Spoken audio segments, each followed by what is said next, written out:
الحمد للہ وکفا والصلاة والسلام علی عباده الذین اصطفى اما بعد فاعوذ باللہ من الشیطان الرجیم بسم اللہ الرحمن الرحیم یعتذرون الیک آمنت باللہ صدق اللہ مولانا العظیم۔ معزز سامعین کرام، ناظرین کرام، بینک اسلامی کے دین کنیکٹ پروگرام کے تحت 10ویں قسط کے ساتھ، جس کے اندر انشاءاللہ ہم 11ویں سپارے کی مضامین خلاصہ قرآن انشاءاللہ دیکھیں گے، تو اس کے بعد آپ کی خدمت میں حاضر ہیں۔ 11واں سپارہ شروع ہوتا ہے، سورہ توبہ چل رہی ہے، اور 10ویں سپارے کے آخر کے اندر اللہ تعالیٰ نے منافقین کے احوال کو بیان فرمایا، بالخصوص غزوہ تبوک کے موقع پر۔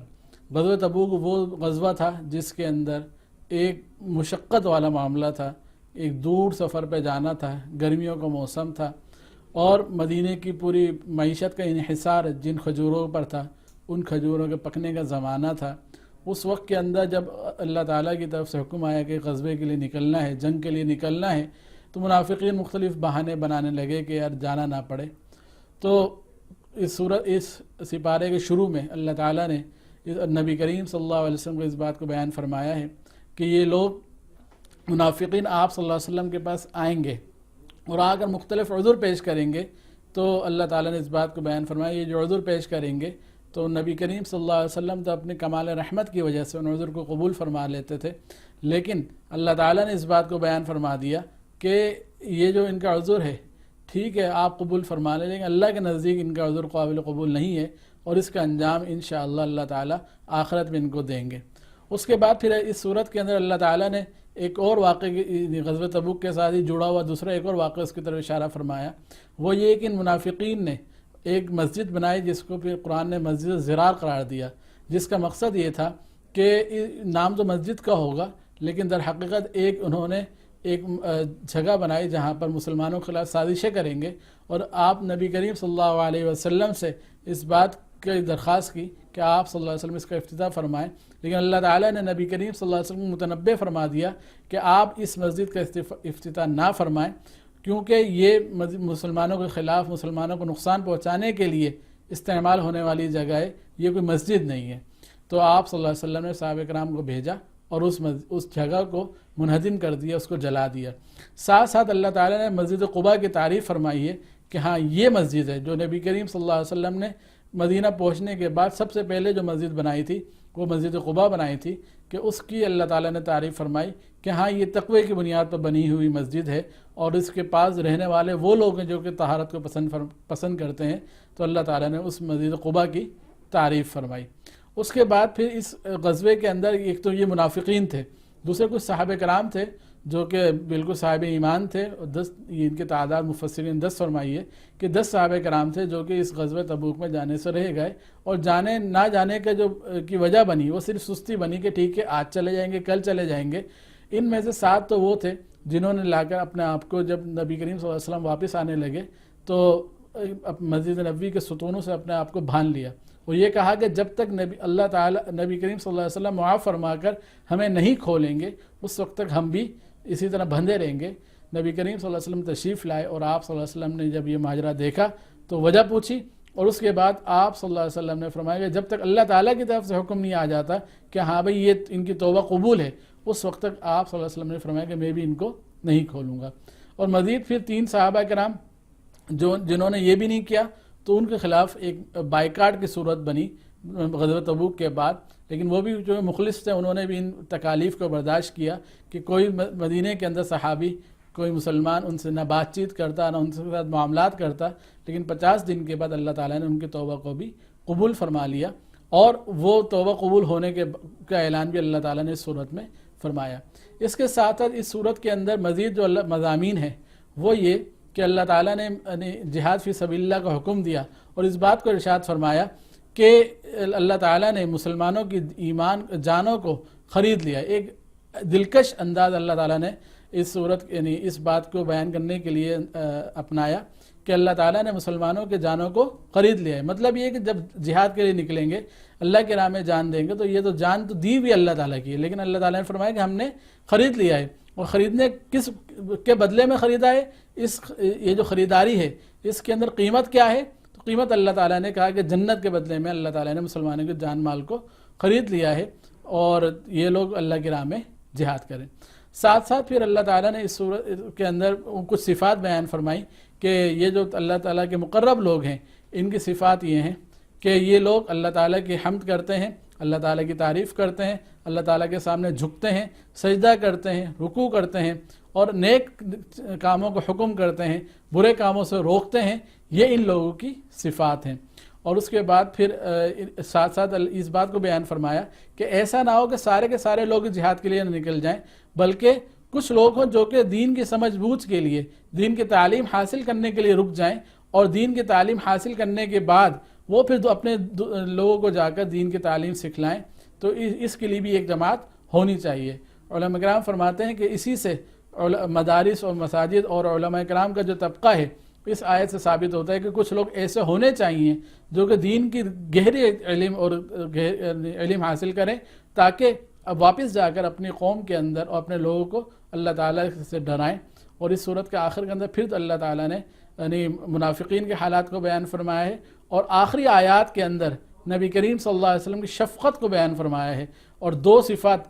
نبی کریم صلی اللہ علیہ وسلم کی ایک ساتھ اللہ تعالیٰ نے بیان فرمائی ہیں کہ آپ صلی اللہ علیہ وسلم رؤوف بھی ہیں اور رحیم بھی ہیں، اور آپ صلی اللہ علیہ وسلم کو مسلمانوں کو کوئی مشقت ہو اس سے آپ صلی اللہ علیہ وسلم کو بڑی تکلیف ہوتی ہے، اس سے بہت ہی شفیق اللہ تعالیٰ کے نبی ہیں۔ تو اللہ تعالیٰ کے نبی کی یہ رؤوف اور رحیم ہونا ہمارے لیے تقاضا کرتا ہے کہ ہم اللہ تعالیٰ جس طریقے نبی کریم صلی اللہ علیہ وسلم ہم پر رؤوف الرحیم ہیں، ہمارے ساتھ شفقت کا معاملہ فرماتے ہیں، تو ہم بھی نبی کریم صلی اللہ علیہ وسلم کی ایک ایک سنت کے اوپر مر مٹنے کے لیے تیار ہو جائیں۔ جو باتیں نبی کریم صلی اللہ علیہ وسلم نے ہمارے لیے ایک طریقہ راستہ بتا دیا ہے اس کے اوپر ہم عمل کریں۔ یہی پیغام ہے سورہ توبہ کا، اور انشاءاللہ پھر آگے سورہ یونس شروع ہوتی ہے۔ سورہ یونس 11ویں سپارے کے اندر شروع ہوتی ہے، 11 رکوع اس کے اندر، 11ویں سپارے میں شروع ہوتی ہے، 11ویں سپارے میں یہ ختم ہو جاتی ہے۔ مکی صورت ہے، اور اس کے مضامین سے بات معلوم ہوتی ہے کہ یہ صورت مکہ کے اندر آخری دنوں کے اندر نازل ہوئی ہے، اور اس کا جو بنیادی موضوع ہے وہ توحید، رسالت اور جو بنیادی عقائد ہیں اسی کا اثبات اللہ تعالیٰ نے اس صورت کے اندر کیا ہے۔ ابتدا جو ہے نبی کریم صلی اللہ علیہ وسلم کی رسالت اور قرآن پاک کی حقانیت سے اللہ تعالیٰ نے اس میں فرمائی ہے، اور اس بات کو بیان فرمایا کہ قرآن اللہ تعالیٰ کی کتاب ہے، یقینی کتاب ہے، اور اس پر عمل کرنا لازمی ہے۔ پھر اس کا موضوع سخن کائنات کے جو چیزیں ہیں، یہ کائنات ہے، زمین، آسمان، اس کی طرف اللہ تعالیٰ نے اس کے موضوع سخن کو پھیر دیا، اور جو ثابت کرنا ہے وہ یہ کہ یہ کائنات کو ذرا دیکھو تو صحیح، اس کائنات کو چلانے والی کوئی نہ کوئی ذات ہے، اور یہی وہ ذات ہے جو اس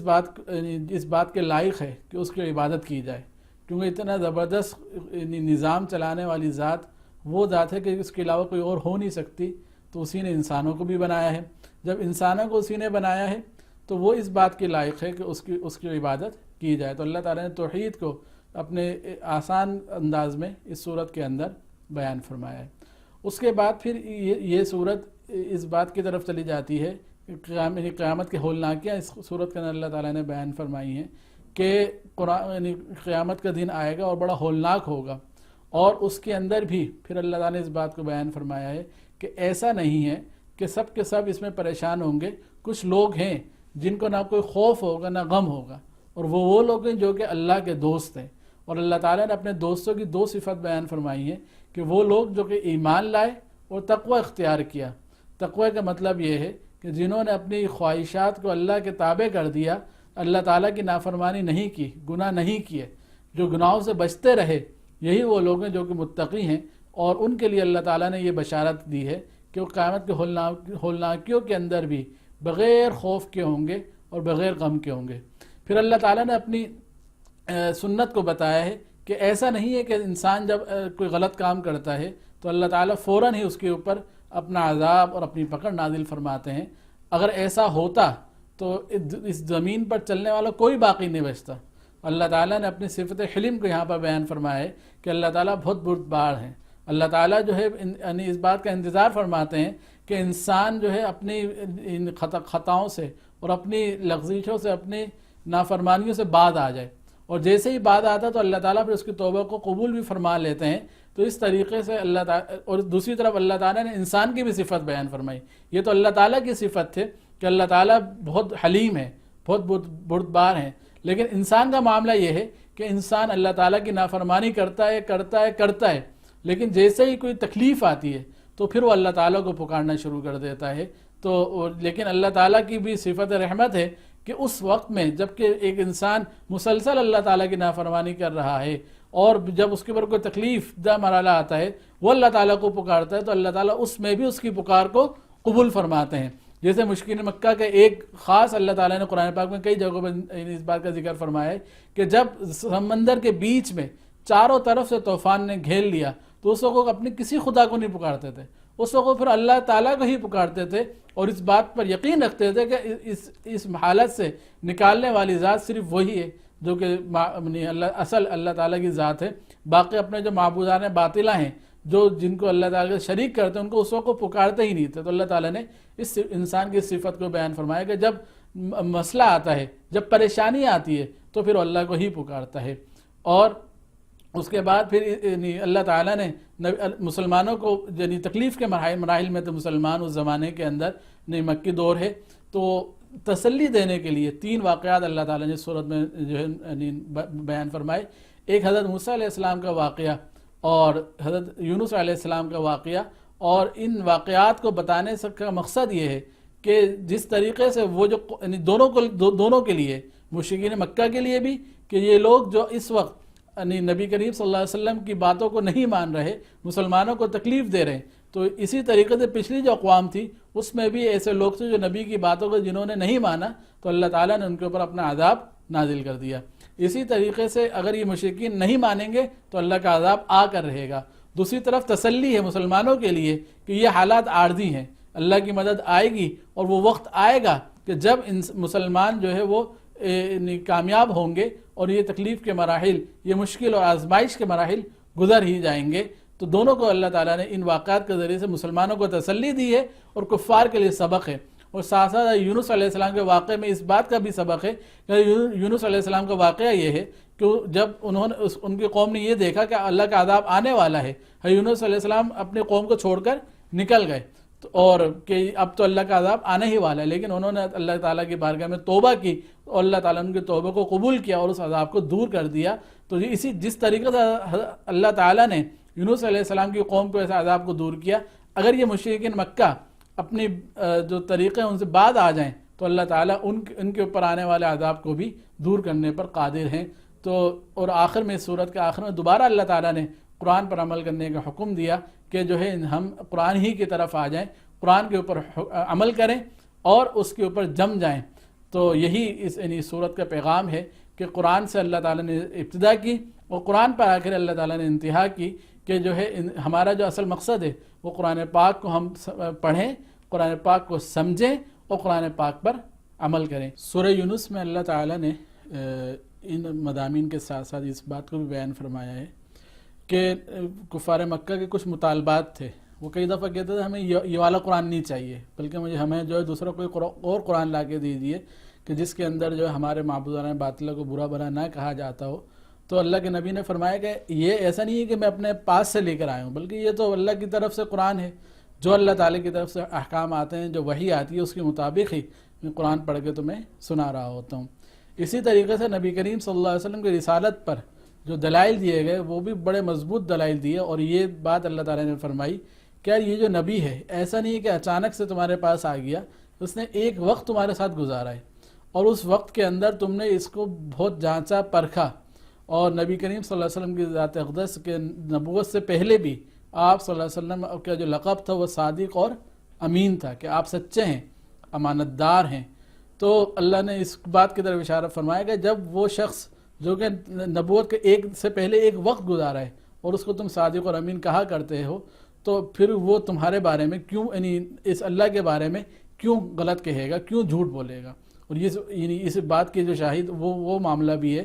کہ جب آپ صلی اللہ علیہ وسلم نے ایک خط ہرقل کے دربار میں بھیجا، ابو سفیان جو اس وقت تک مسلمان نہیں ہوئے تھے، تو ہرقل نے ایک سوال کیا کہ یہ بتاؤ کہ نبوت سے پہلے یہ نبی کا یہ جو بندہ ہے یہ کبھی جھوٹ بولتا تھا؟ تو ابو سفیان جو کہ اس وقت مسلمان نہیں ہوئے تھے اس وقت بھی یہ نہیں بول سکے کہ ہاں جھوٹ بولتا تھا، بلکہ یہ کہا کہ آپ صلی اللہ علیہ وسلم سچے تھے۔ تو اس نے پلٹ کے یہی کہا کہ اگر وہ اپنے دنیاوی معاملات کے اندر سچ بولتا ہے تو آخر وہ اللہ کے معاملے میں کیوں جھوٹ بول سکتا ہے؟ تو یہ نبی کریم صلی اللہ علیہ وسلم کی رسالت کے اوپر اللہ تعالیٰ نے دلائل دیے۔ ساتھ ساتھ پھر اللہ تعالیٰ نے ایک توحید کے اوپر دلائل دیے کہ یہ بتاؤ کہ زمین کس نے پیدا کی، یہ بتاؤ آسمان کس نے پیدا کیا، یہ بتاؤ کہ دن اور رات کا نظام کون چلا رہا ہے۔ اور ان تمام کے بارے میں جواب ان مشرکین مکہ کا بھی یہی تھا کہ وہ جو ذات ہے وہ اللہ کی ذات ہے، وہی زمین و آسمان کو بنایا ہے، وہی دن اور رات کے جو نظام اس کو چلا رہی ہے۔ جب دن اور رات کا نظام چلانے والی ذات اللہ ہے تو پھر اللہ تعالیٰ نے کہا کہ ثابت ہو گیا کہ وہی اللہ ہے جس کی عبادت کی جائے، اور جن بتوں کی تم عبادت کرتے ہو یہ اصل نہیں ہے۔ اور پھر سورت کا آخر میں پھر اللہ تعالیٰ نے دوبارہ اس بات کو بیان کیا کہ دیکھو کہ ایمان لا کر تم کسی پر احسان نہیں کرو گے، اگر ایمان لے آؤ گے، اگر قرآن کے اوپر عمل کرو گے تو اس کے نتیجے میں تمہیں ہی کامیابی ملے گی۔ اور یہی پیغام